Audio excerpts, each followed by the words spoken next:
Today, let's walk through every dividend payment I received for my $45,000 portfolio in the month of October.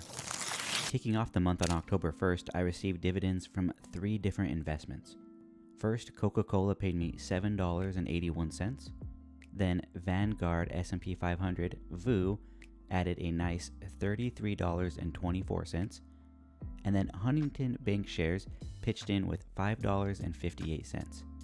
These 3 payments bring our total so far up to $46.63. And if you enjoyed these videos, hit that like button. It does help the channel. Also, consider subscribing so we can hit our goal of 1,000 subscribers.